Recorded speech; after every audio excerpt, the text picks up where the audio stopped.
Queridos amigos, sejam bem-vindos ao canal Videira Espírita. Meu nome é Cristina Brito e este é o programa Gotas do Evangelho.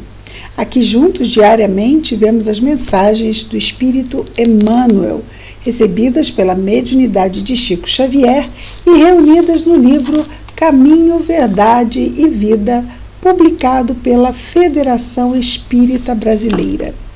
Hoje nós vamos ver juntos a mensagem de número 133, que tem o título de Hegemonia de Jesus. Já começa com palavra difícil, né? Hegemonia de Jesus. O que é hegemonia? Uma autoridade soberana. Algo que está acima. Liderança. Então, tem a ver com Jesus? Tudo a ver com Jesus. Claro, nosso Emmanuel é brilhante. E hegemonia de Jesus, autoridade soberana de Jesus. Vejamos o versículo que Emmanuel destacou, que está lá na narrativa do Evangelho por João, no capítulo 8, no versículo 58. Disse-lhes Jesus: em verdade vos digo, que antes que Abraão existisse, eu sou. É uma frase forte, não é? Quem é Abraão? Abraão é o pai da nação dos hebreus. Então, ele vem muito antes de Moisés. Antes que Abraão existisse, eu sou. Então, 3.000 anos, mais ou menos, Abraão. Então, antes disso, ele já era quem? O governador do planeta Terra. Daí essa questão da autoridade soberana.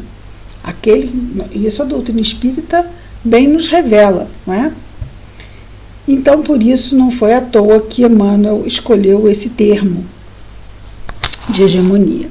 Vamos ver, então, o que Emmanuel nos diz sobre as palavras de Jesus, que começam daquela forma muito interessante, onde várias vezes ele coloca: em verdade vos digo.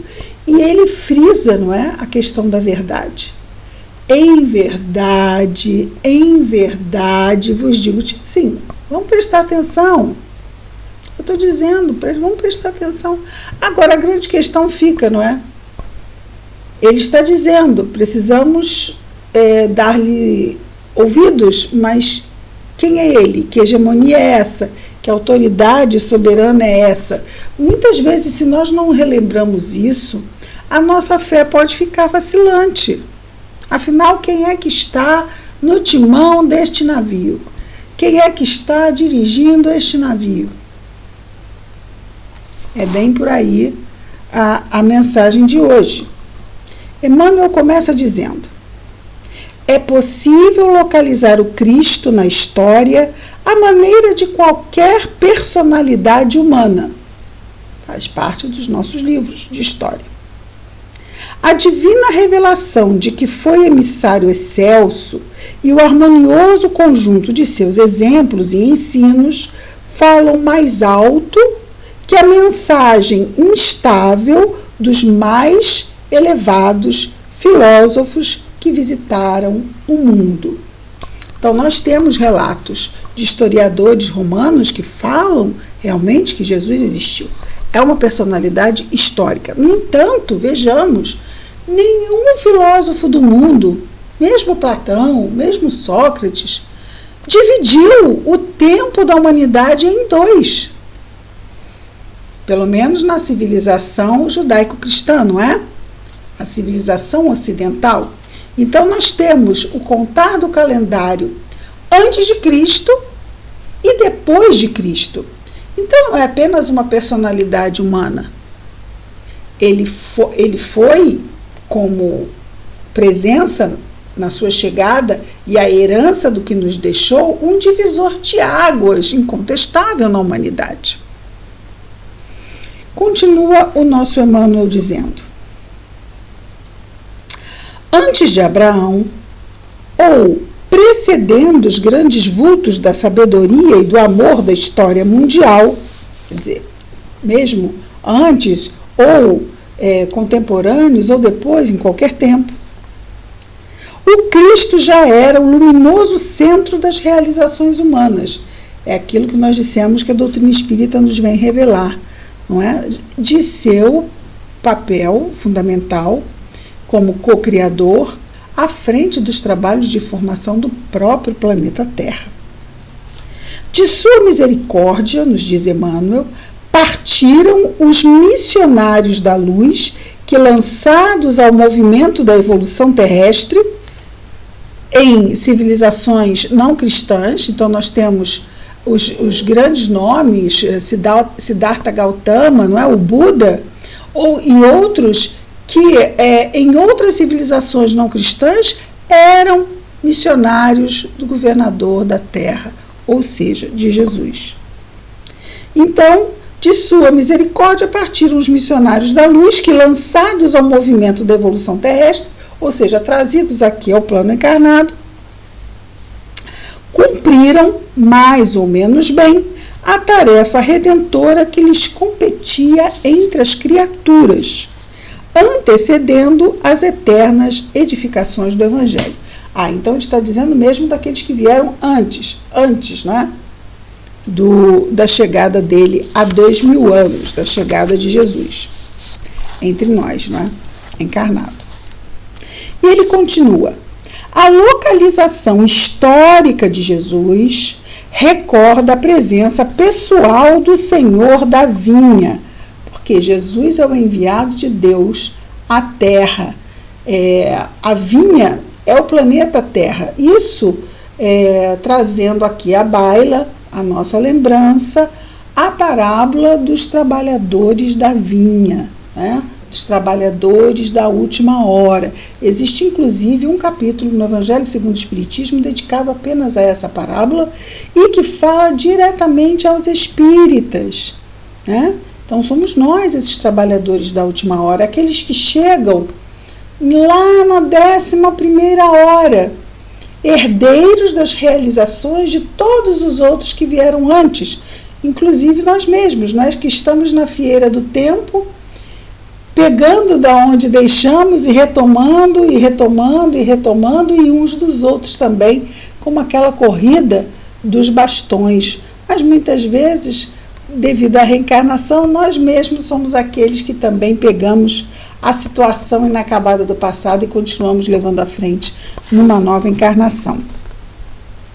E o nosso Emmanuel nos diz: o enviado de Deus, Jesus, o Messias, o tutor amoroso e sábio, o Messias, veio abrir caminhos novos e estabelecer a luta salvadora para que os homens conhecessem a condição de eternidade que lhes é própria. E isso ficou muito claro quando ele retorna ao mundo encarnado, mostrando que a morte não existe após a crucificação, que conhecemos como a ressurreição, não é? Na verdade, ele volta num estado alterado, não é? Aquele corpo lá tinha morrido, mas ele que se fez materializado e fez inclusive com que Tomé tocasse em suas chagas, né? Naquele corpo que ele de novo densificou para poder ser tangível aqueles que ele permitia que tocassem nele, não é? E então isso tudo veio nos trazer novas perspectivas da nossa vida imortal. Por quê? A nossa vida imortal era conhecida pelos sacerdotes e iniciados que ficavam dentro dos templos, seja no Egito, seja mesmo entre os doutores da lei de Israel, porque quando Nicodemos vai falar com Jesus, e Jesus fala de reencarnação, e ele faz que não entende, Jesus pergunta a ele: és doutor da lei e não sabes disto? Claro que ele sabia, mas o povo não. era um conhecimento apenas para iniciados, para aqueles que tinham permissão de entrar nesses conhecimentos. E Jesus vem e revela de forma incontestável, através do fato, ele mesmo voltando, que realmente a morte não existe, que nós continuamos, além do túmulo, a nossa jornada espiritual. Mas ele diz também, não é? Que eu sou o caminho, a verdade e a vida. Ninguém chega ao Pai senão por mim, referindo-se claramente aí ao Evangelho, não é?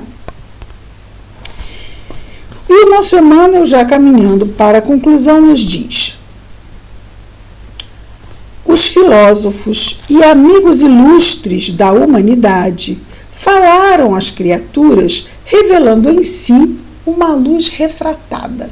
Ou seja, está aqui fechado e tem uma luz ali, estão vendo? No vidro. Mas a luz não está no vidro. A luz está aqui atrás e ela está refratando, ela está refletindo, está batendo aqui e voltando. E às vezes eu posso pensar, nossa, esse vidro aqui, ele tem luz, olha. O vidro tem luz. Não, o vidro não tem luz. Ele está apenas refletindo uma luz que vem de outro ponto.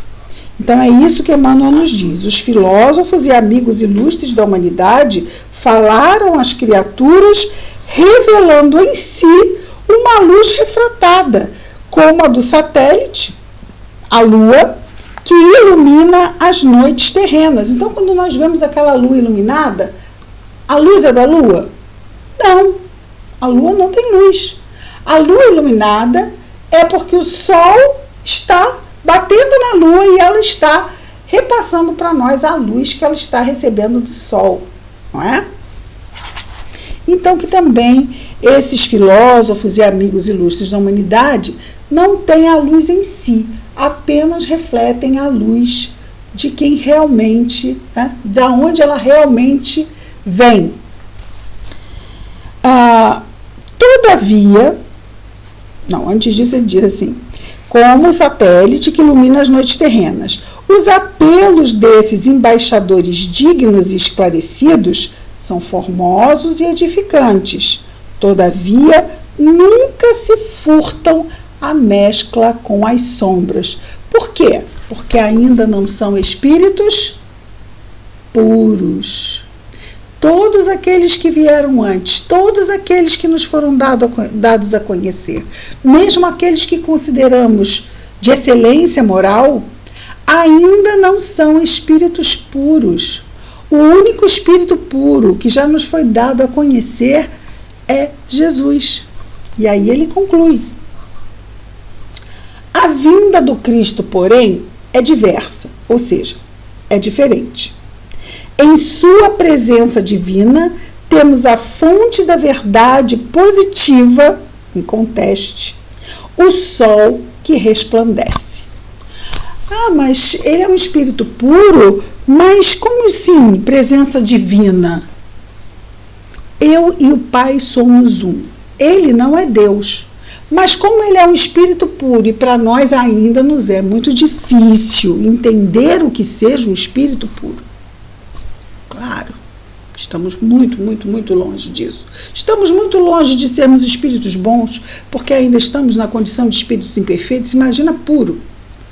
Então, fiquemos assim, buscando entender o seguinte: o espírito puro, e Jesus nos tentou fazer entender o mínimo que podíamos e temos condições para isso, é que ele e o Pai são um, mas um na afinidade. Por quê? Porque Jesus, como espírito puro, ele segue 100% as leis de Deus que estão em sua consciência. Não há sombra, não há traço nenhum de imperfeição em Jesus. Então a luz flui dele. Naturalmente, não há traço de sombra. No entanto, todos os outros missionários enviados à Terra, por mais luz que tragam do alto e perpassem por si, ainda têm as sombras de si mesmos. Por quê? Porque são enviados do Cristo e o Cristo é enviado de Deus. Percebemos? E aí nós vamos entendendo direitinho essa supremacia, não é? Essa autoridade soberana de Jesus. Porque Jesus foi o único enviado de Deus. Todos os outros são enviados do Cristo. Cristo e Messias quer dizer a mesma coisa, né? Em grego e em latim. Cristo e Messias, o enviado, o ungido. Ungido porque os ungidos, não é? eram escolhidos, os escolhidos, não é? Eram marcados com unguento, daí ungidos para uma missão. Então, daí o Messias ser dado como o escolhido, o ungido. Mas por quem? Por Deus. Jesus foi enviado por Deus. O Messias, o escolhido, é enviado por Deus. Agora, os missionários que vêm à Terra para nos ajudar são enviados do Cristo, do governador da Terra, de Jesus, do Messias.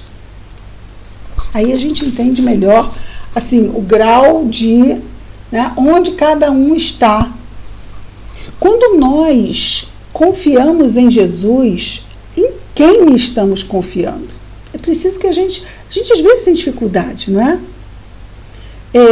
Porque é muita coisa. Ele é o responsável por todos nós no planeta. Ele tem uma condição de superioridade que a gente não consegue entender o que seja, não é? Essa liderança, essa autoridade suprema que ele tem junto a nós, e como realmente, não é, quando nós vamos nos aproximando, como nos encanta esse poder de nós estarmos assim, exatamente como Maria aos pés dele. Nós trouxemos essa figura no outro dia, não é? Embevecidos, talvez seja bem a palavra que eu esteja procurando, não é? Jesus nos deixa como aquela criança que fica encantada, totalmente entregue àquele adulto que fala coisas lindas, fala como que revelando coisas maravilhosas de como ele vai ser, como crescer, o que ele tem que fazer para crescer um jovem, um adulto que vai construir muitas coisas maravilhosas no mundo, o quanto ele é amado e o quanto nunca vai lhe faltar nada para ele poder ser o melhor que ele puder na sua vida. Esse é bem Jesus dentro da minha pequenez, porque claro que é muito, muito mais que isso. Mas nós temos momentos de desânimo apesar disso? Sim. Porque nós ainda temos os momentos de sombra, nós ainda as temos, porque ainda estamos na condição de imperfeição. A imperfeição ainda está pesando muito nos nossos corações. E não há nada de errado, porque faz parte do processo evolutivo. Nós fomos criados simples e ignorantes e estamos crescendo no nosso entendimento, na nossa maturidade intelectual e moral. Então, isso tudo é cabível. E a providência vem nos oferecendo recursos para que nós cresçamos nesse entendimento e aproveitemos mais e melhor as oportunidades que nos são oferecidas. Ah, mas eu caí, eu falhei, deu errado, eu não podia ter falhado, eu não podia ter caído, eu não podia. Podia, tanto podia que caiu. Né? Nunca mais vou errar. Vai sim. Não é praga. Mas é porque ainda é da nossa condição. Às vezes podemos não errar mais naquilo, que já estamos ali, treinando. Mas vem uma situação nova e nos pega de surpresa e a impulsividade ainda vem e a gente vai o quê? Aprendendo. Hoje melhor do que ontem, amanhã melhor do que hoje. Vamos aprendendo e vamos seguindo. Porque oportunidades não nos faltam, recursos não nos faltam, amor não nos falta, cuidados e olhares, né? Olhares e circunstâncias que nos favoreçam não nos faltam. Agora, ninguém vai fazer a nossa parte, a gente sempre diz isso, não é? Então, as respostas e o livre-arbítrio vai sempre caber a nós. Por isso, precisamos desacelerar, não nos entregarmos a impulsos, buscarmos refletir mais antes de decidir. Exercícios, porque ainda somos muito impactados pelas emoções e elas acabam nos atropelando muitas vezes. Então é importante a gente estar puxando o nosso freio de mão, não é? Tipo, conversando com a gente mesmo. Calma, peraí. Respira, se afasta um pouquinho daqui, vai tomar um ar, porque às vezes naquele momento, se a gente fica em determinada situação, pode ser que a gente não aguente e aí a gente acabe fazendo algo que venha se arrepender depois. Às vezes a gente dá aquela saída estratégica. Ah, mas eu não posso sair do ambiente, então eu saio mentalmente.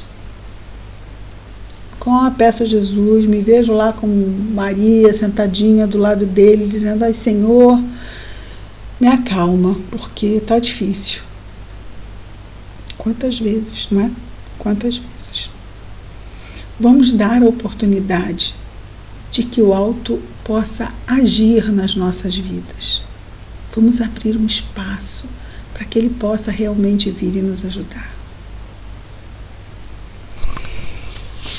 Muito bem.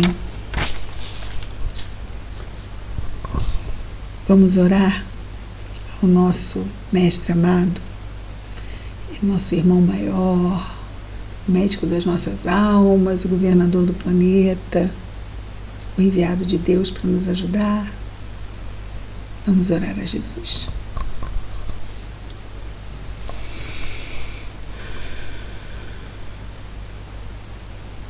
Querido Jesus,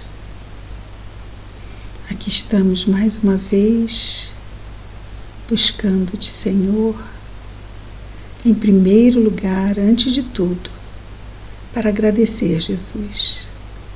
Agradecer a oportunidade reencarnatória. Agradecer o auxílio que recebemos do nosso anjo guardião de forma contínua.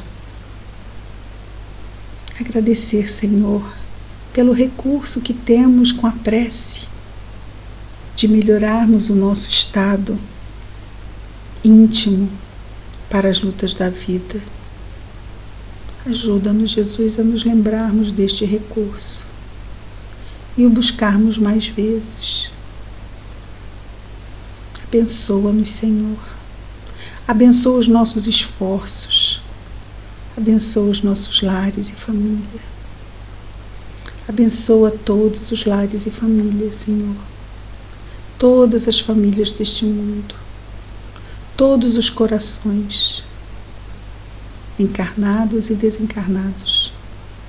Mas em especial sempre te pedimos, Mestre, pelos nossos irmãos em sofrimento. Abençoa-os. Que estas tuas bênçãos estejam sempre sendo lembradas, cuidadas, compartilhadas com quem a providência divina permitir se aproxime de nós, ou mesmo, Senhor, através da prece, podendo ajudar aqueles que estão distantes. Obrigado por tudo, Mestre amado. Graças a Deus.